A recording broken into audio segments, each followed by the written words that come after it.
Shalom sahabat-sahabat Kristus, berjumpa kembali melalui Saat Teduh hari ini dengan tema tersalib oleh kita.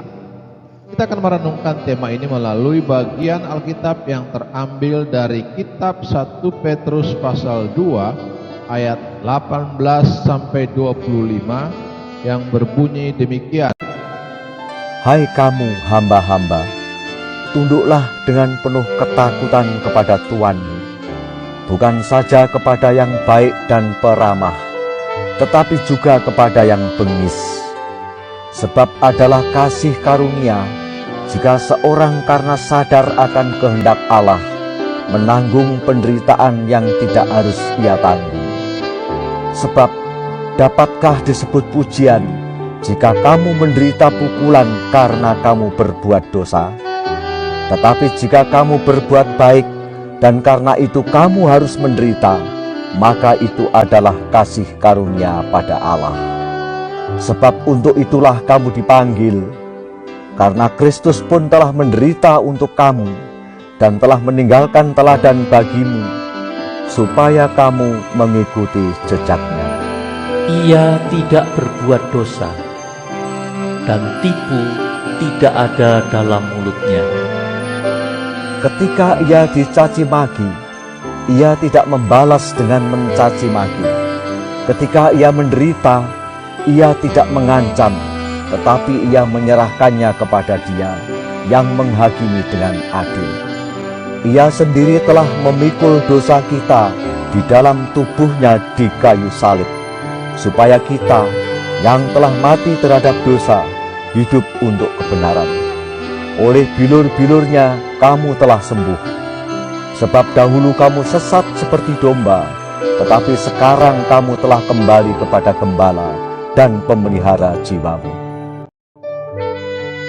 Sahabat-sahabat Kristus, ayat hafalan yang menjadi perenungan kita hari ini terambil dari kitab 1 Petrus pasal 2 ayat 24 yang berbunyi, Ia sendiri telah memikul dosa kita di dalam tubuhnya di kayu salib, supaya kita yang telah mati terhadap dosa hidup untuk kebenaran. Oleh bilur-bilurnya kamu telah sembuh.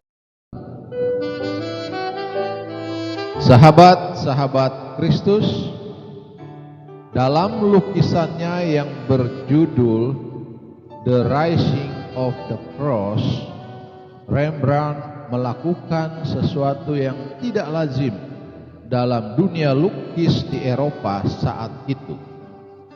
Ia melukis dirinya sendiri sebagai salah satu orang yang menyalibkan Kristus. Kesedihan menggelantung di raut wajahnya, namun kedua tangannya terlihat bersemangat memegang kayu salib. Sahabat-sahabat Kristus, melalui lukisan ini ia menyampaikan sebuah paradoks. Ia tidak suka Kristus disalibkan, tetapi dosanya lah yang membuat Kristus naik ke atas kayu salib. Jauh sebelum Rembrandt lahir, Rasul Petrus telah memahami kebenaran ini. Walau Kristus mati dengan cara disalibkan, sebuah eksekusi yang ditujukan hanya bagi para kriminal kelas kakap, hukuman matinya bukanlah karena dia adalah seorang penjahat.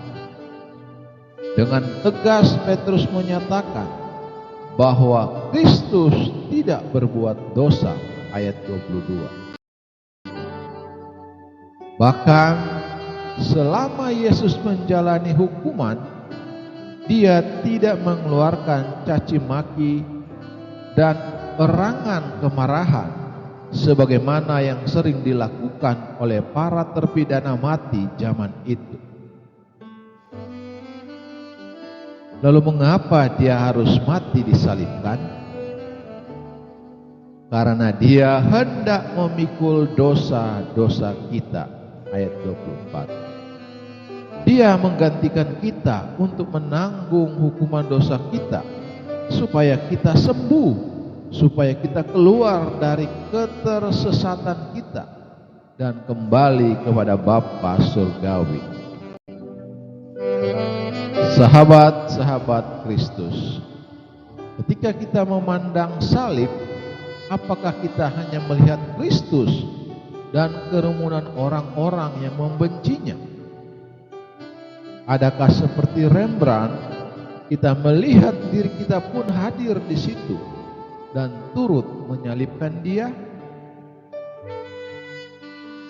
Berlututlah di bawah salib itu dan katakanlah dari hatimu, Tuhan Yesus, terima kasih karena Engkau rela mati bagiku.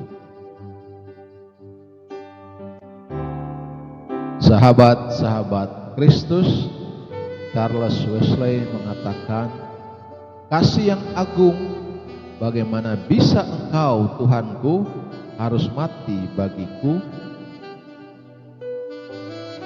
Terpujilah Kristus, haleluya. Tuhan memberkati dan menyertai kita semua.